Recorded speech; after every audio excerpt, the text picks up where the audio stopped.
Oke, di video ini gue akan bahas tentang cara merubah hidup. Kesannya lumayan ribet ya, cara merubah hidup gitu. Biasanya gue bahas tentang uang, tapi kali ini gue akan bahas sedikit berbeda. Dalam kita mau merubah hidup, ini biasanya ada dua kata yang selalu dilontarkan baik kita sendiri, teman-teman kita, maupun orang tua kita yang menurut gue berbahaya kalau disalahartikan. Dua kata ini adalah kata puas dan kata bersyukur. Ini mungkin kelihatan sepele ya, tapi ini video yang gue buat berdasarkan perbincangan gue dengan teman-teman gue dari berbagai kalangan, dari yang paling bawah sampai yang paling atas. Setelah gue amati, dua kata ini merupakan hal yang fatal ya, hal yang krusial dalam menentukan bahwa apakah orang itu bisa merubah hidupnya atau tidak. Mungkin kalian bingung, tapi gue akan jelaskan di sini. Banyak orang yang akhirnya itu walaupun misalnya dia punya api nih dalam dirinya, dia punya ambisi, dia udah dulu dia pernah mikir bahwa gue mau jadi seseorang yang berbeda dibanding orang lain. Tapi apinya itu akhirnya padam karena dia terpaksa untuk puas. Karena orang di sekitarnya justru menarik dia mundur dengan kata-kata bersyukur. Orang tuanya bilang dia harus bersyukur, teman-temannya bilang dia harus bersyukur. Dan akhirnya dia melakukan yang namanya puas. Padahal dua kata ini punya arti yang sangat jauh berbeda. Orang yang bersyukur belum tentu dia sudah puas. Dan orang yang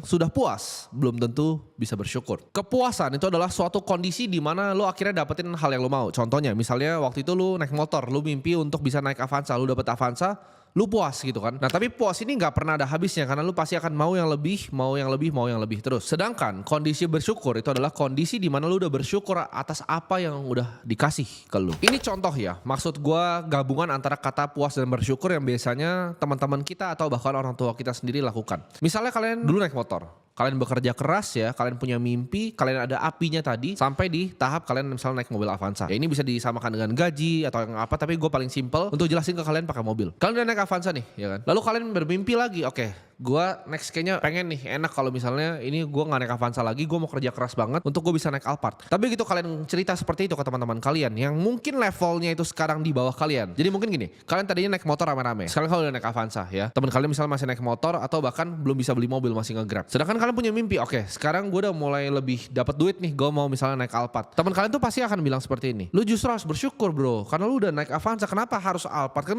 yang penting sama mobilitas gitu kan. Lu dipaksa untuk bersyukur sama teman-teman lu sendiri yang mereka itu sebenarnya naik motor. Mereka kan keluarin kata-kata seperti bersyukur lu sekarang udah gak kepanasan lagi kan, udah gak naik motor, lu udah naik mobil enak kan, dan naik Avanza. Disuruh bersyukur dan akhirnya lu di tahap puas karena lu pikir juga iya juga ya, gue harus bersyukur bahwa gue udah naik mobil Avanza dan mimpi Alphard lu yang dulu itu dikubur dalam-dalam.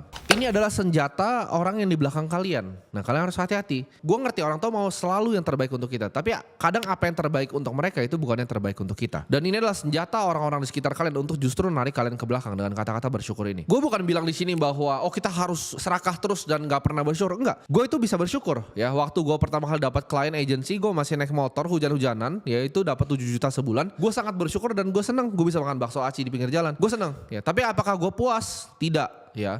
Ketika gue lihat orang naik mobil, gue bilang oke, gue bisa nih beli mobil sendiri. Gue pengen untuk gak bisa hujan-hujanan gitu. Gue pernah sekali sampai sakit gue naik motor hujan-hujanan, gila gue keciprat gitu kan. Karena waktu itu gue mesti ketemu klien gue. Nah itu hal yang gue gak mau lakuin lagi di hidup gue. Dan dari situ walaupun gue bersyukur atas kondisinya, at least gue masih bisa makan, gue bisa dapat uang, ada orang-orang lain yang gak dapat uang. Gue bersyukur tapi gue gak pernah puas. Nah ini berlaku juga sama di gaji. Misalnya contoh kalian punya gaji 7 juta gitu kan, di atas UMR sedikit. Lalu kalian cerita ke teman-teman kalian kalian bilang, lu bersyukur dong gaji lu 7 juta, orang ada yang gajinya 2 juta aja bisa makan. Nah itu kan gak bener gitu. Bersyukur itu jangan dijadiin tameng ya. Apalagi kata-kata yang satu lagi yaitu sederhana. Nah orang banyak campur-campurin lagi nih antara tadi bersyukur dengan puas dan juga kata-kata sederhana ini. Orang banyak bilang, oh gue tuh sederhana gitu kan. Gue sederhana makanya gue naik misalnya mobil Avanza. Tapi kalau lu emang beneran mampu, kenapa lu gak beli aja gitu. Kalau misalnya setiap kali gue paling gatel kalau gue tuh dengar misalnya orang ngomong gini di sosial media. Oh gue tuh sebenarnya mampu tapi gue cuma beli aja Avanza. Kalau duit lu 200 miliar terus lu beli McLaren 9 miliar emang ada artinya buat lu. Itu kan sama kayak lu punya duit 5 miliar beli Avanza kan. Berarti kalau lu memang belum punya mobilnya, lu yang memang kagak mampu gitu. Bukan lu bilang oh duitnya ada tapi gak dipakai untuk beli mobil. Itu artinya duitnya belum ada. Ya kalau cuma duit lu 10 miliar lu bilang mau beli McLaren ya kagak mampu harga 9 miliar. Tapi kalau duit lu 200 miliar lu beli itu 9 miliar ya gak masalah gitu. Nah kata-kata seperti ini yang bilang oh gue sederhana, gue gini aja cukup, itu yang justru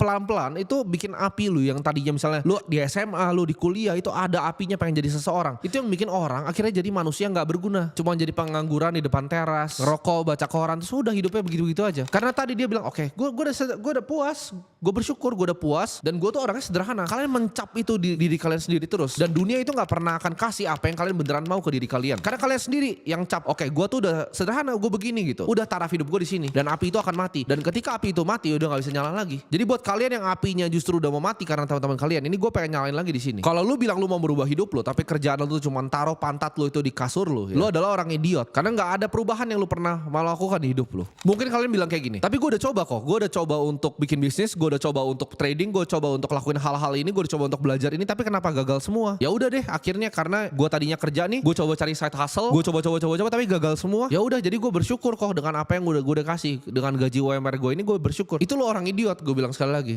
ya. Kalian mungkin bisa ngomong gue orang yang sombong ya, sombong, arogan, terserah kalian. Tapi gue orang yang gak pernah nyerah. Gue bukan quitter. Lu bisa ngomongin gue apapun kecuali gue quitter. Begitu gue taruh otak gue di suatu hal, gue make sure seumur hidup gue gak akan pernah menyerah sampai gue bisa mendapatkan hal itu. Tapi susah kok ini trading gini, tapi susah, gak ngerti ini apaan, gak ngerti ini itu. Bisnisnya susah, gue ditipu. Ya memang susah, semua di hidup ini memang susah. Terserah lu mau jadi orang yang mana. Kalau memang gampang ya semua orang juga bisa kali. Di saat kalian punya titik ketakutan ya untuk melompat, itu justru saatnya kalian berani untuk melompat. Ini gue kasih tahu rahasianya ya. Ini terkesan simpel, tapi di saat kalian mau melakukan suatu hal nih, kalian mau melakukan perubahan, kalian ngerasain ketakutan yang luar biasa, itu justru titik kalian harus melompat ya. Begitu kalian paling takut, itu titik kalian harus melompat. Kenapa? Kalau kalian nggak melompat, di saat kalian paling punya titik ketakutan itu, apakah bisa ini, apakah bisa itu, nanti gimana ini, lompat aja. Karena fortune favors the bold. Kalian bilang orang, oh ini hoki. Hoki itu datang ke orang yang berani. Kalau kalian nggak melompat di saat kalian di titik ketakutan tadi, hidup kalian akan begitu-begitu aja seumur hidup kalian. Kalian akan jalan di tempat yang sama, nggak pernah berubah, dan kalian akan sedih seumur hidup kalian. Akan jadi manusia sampah yang nggak ada gunanya. Hal yang selalu mencegah orang untuk melakukan apa yang mereka sebenarnya pengen lakukan. Mereka udah tahu nih, oke, gue mau merubah hidup gue. Tapi hal tersebut itu adalah ketakutan, dan ini wajar. Semua orang mengalami ketakutan yang sama. Gue juga takut. Kalian mungkin takut, apakah gue kurang pintar kah? Apakah gue bisa kah? Apakah gue kurang kaya di hidup gue? Ini adalah ketakutan yang selalu ada dalam hati manusia, dan ini wajar karena ini adalah naluri dasar manusia untuk menjadi orang yang takut. Rahasia simple, ya udah,